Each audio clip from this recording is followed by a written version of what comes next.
big tree came down. Oh man. Big tree on our fence.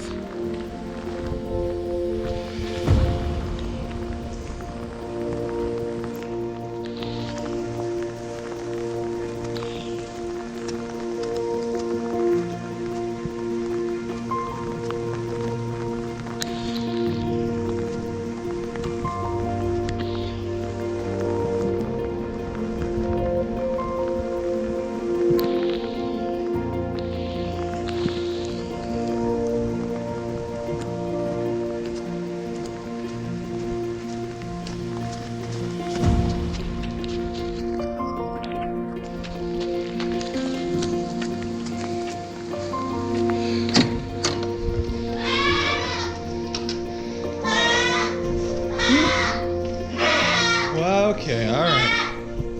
I know. Pretty intense.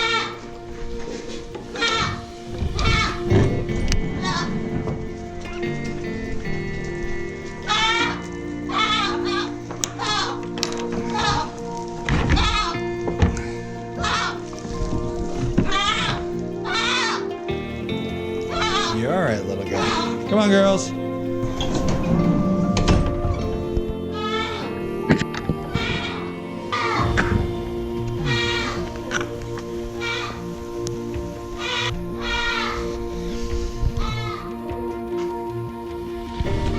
Flooding again.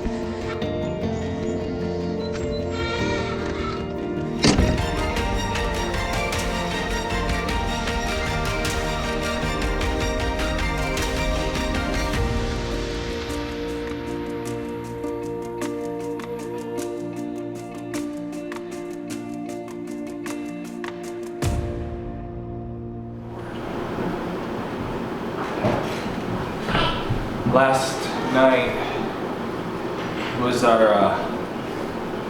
yesterday was our first day back from the hospital with the baby, and today is supposed to be the first day of my paternity leave.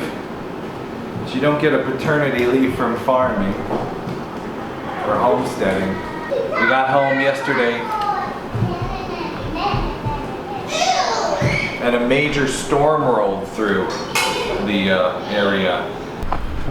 So when this storm rolled through, we had some really high winds. We've been getting a lot of really bad thunderstorms here in PA. And, well, we had this giant tree come down, which is bad enough, you know. It came down on the fence line where the goats are. So that's a cherry tree. And one half of the cherry tree just broke off from the trunk. Came down, crushed our goat fencing. The goats could have, if they had been out, they could have escaped easily. But the scarier thing is what kind of tree that is and where it's located. From the best I can tell, this is a wild black cherry. Now, I'm gonna warn you here, I'm not great with tree identification. This is not a video to help you identify your own wild black cherries. But this is a warning video, because if this is a wild black cherry, which judging by the bark, the berries, and the leaves, I'm about 99% sure it is. When these trees, the leaves on the fallen tree limbs get filled with cyanide, and if those goats eat even just 1/10 of a pound, it can kill them. It's down completely in their pasture. The good news is, my very first reaction when the tree came down was to run back here and lock the goats in. I didn't know what kind of tree it was. I didn't know if it was a poisonous tree. Also, our fencing, as you can see, has been destroyed. They could get out of the fencing. So the good news is our goats, from what I can hear right now, haven't been in the barn, but I'm pretty sure they're still alive. So I'm gonna go, first thing I wanna do is make sure I have the right tree. Now I'm gonna go check on the goats and then the cows. The cows, I don't think have any down cherry limbs in their pasture, but I have to double check, because it's also deadly to cows. If they eat about a pound of it, they could die. Let's check on the goats first. I can already hear Lacey. Cyanide poisoning works quickly. And so the fact that all three of our goats are greeting me this morning is good news, because they've been locked in all night. So Nobody here was poisoned. Very good. Now let's go check on the cows.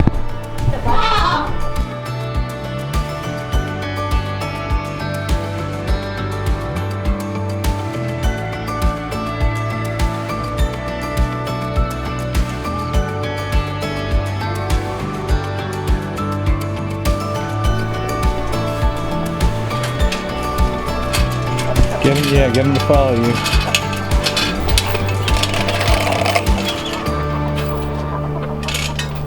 Where do you want me to go? Bring them in there, you know, in their coop.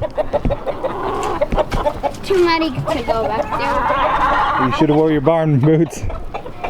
I know you were gonna help me. Let's see. Here, you go around that way. I'll get them to follow me. Here, you meet me around the other in the stall. Meet me in the stall, okay? In the chicken stall. Oh man, this is... Here, chickies. Here, chickies. Take this down. Go for it.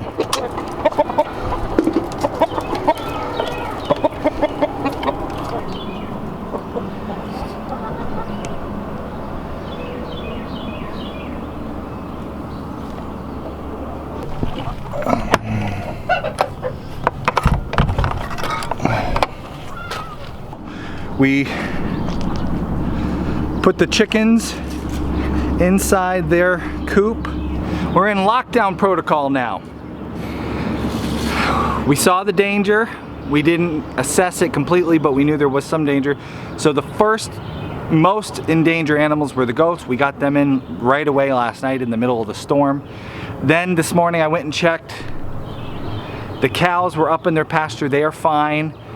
So what I did is locked them out into the pasture. So now they're stuck in the pasture until I can go and observe, make sure there's no down cherry limbs. Finally, we got the chickens in. They were the least to be worried about, but I don't want the chickens eating a leaf full of cyanide either. So we led the chickens in the barn. So now all the livestock is contained away from the danger. Now I can start to break up this tree, get it out. We can start picking up the leaves and the twigs and just completely removing this danger from the area. And honestly, this makes me think it would probably be a good idea just to get rid of these cherry trees that are here because this is too dangerous.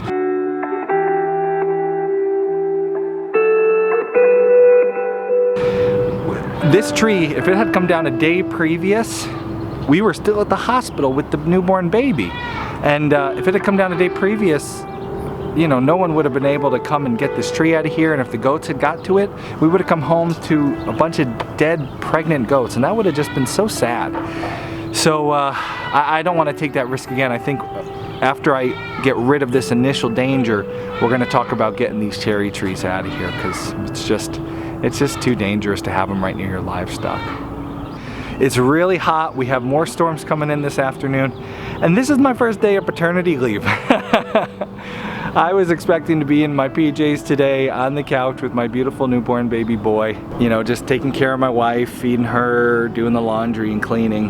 But you know, this is what happens when you have a homestead, and it's one of the things you got to consider before you get deep into your homestead. Yeah, this is the reality of homesteading. Just like the worst possible time for something to go wrong is when it will go wrong. Just expect it. I'm covered in chicken poop already. Welcome back to the farm, Ost.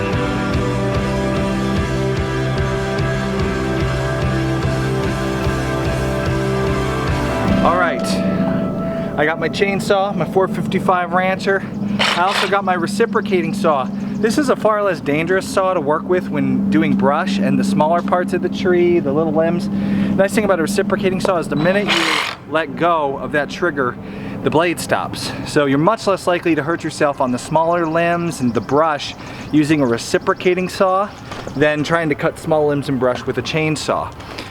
When using the chainsaw, I'll have my eye protection, my ear protection, and I'm just taking off a couple of the main bases. So we're gonna take off the parts I need to so I can then drag it out of there with the tractor and get it away from where the goats are. The first day that your limbs fall down and they're covered in leaves all over your pasture, there's danger. And so we're not gonna take any chances. Our livestock are precious, they're valuable, and we wouldn't wanna see them in any pain. So we're just jumping on this. This is priority one, even though I have a newborn baby in the house and a postpartum wife. Kay's doing good. We were at the hospital a couple days, so she had time to get back on her feet, and the baby's doing great, so I can be out here. That really is priority one, obviously, but since Kay's good and the baby's good, we're out here taking care of this emergency.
It's day 2 of, well, my paternity leave. And I've been trying to work in between. We're getting a ton of storms here in Pennsylvania. So I've been trying to work in between the storms to get rid of this tree. We've got the whole thing out of the section of the goat pasture, except for that one big log. My chainsaw blade is so dull. I need a new blade. Wasn't planning on doing this, you know. I didn't have a new blade on the thing. It's the one we moved with a year and a half ago, and it needed to be replaced then. So I really should just go buy a new blade. I wanted to get up there with the tractor with the forks and lift that big log now that I got it all limbed out, but it's wet. The whole hillside's wet, and I'm afraid to get too sideways with the tractor on the hill. Start sliding and get it stuck. So I just gotta leave it for another day. The goats are in their pen, and we still got a lot of stray cyanide-filled leaves. This is just like, it's one of those ridiculous things that happen sometimes homesteading, and you just like, that little emoji that's like, I don't know. That's what I feel like right now. The tree that fell is so green still, I can't get it to burn. I'd like to just burn this brush so it's not anywhere on the property where the goats could get into it. But you can see it's just a big smoldering pile of not burning wood, so. We'll get there. Day 2, you might have noticed my clothes have changed. It'll be day 3 tomorrow when I finally, hopefully get this all cleared up. If we get enough time in between storms. It's been crazy.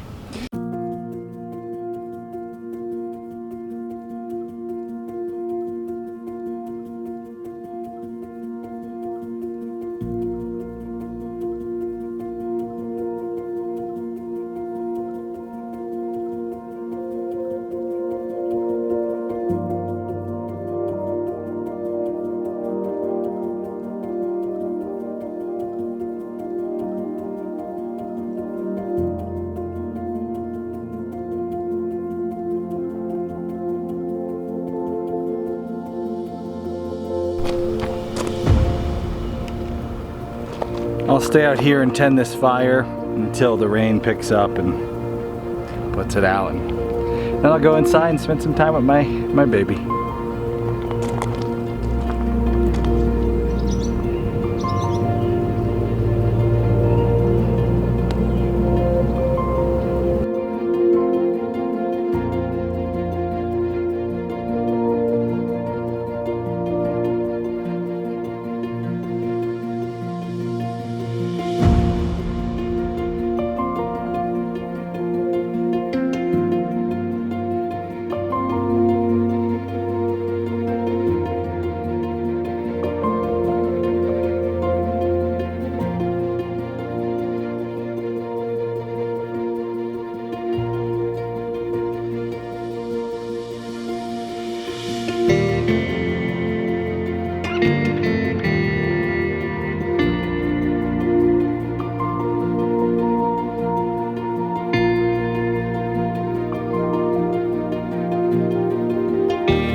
all done.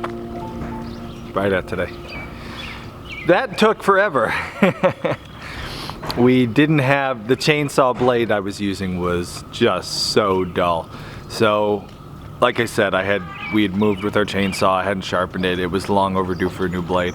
So I went and found a place, got a new blade. Between working in between storms and having a new baby, my entire paternity leave, every day I spent a little bit of time working on this thing. Should have been a day project, took, 4. But I guess that's kind of like homesteading. And I've been thinking about this all week because, what do you expect, right? When you run a large homestead or a farm, things like paternity leave where you get to just leave your job for the week and not worry about anything, they don't happen. You don't get those.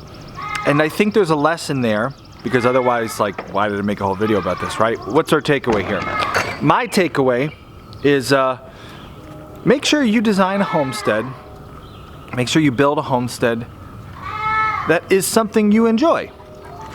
Don't get too invested in doing things that you don't really like, because at times like this, when you want to take a week off because you have a newborn baby, or maybe you just want to, enjoy a staycation or something, or actually even take a vacation from your regular job, your homestead should be you busying yourself with day-to-day things that you really enjoy.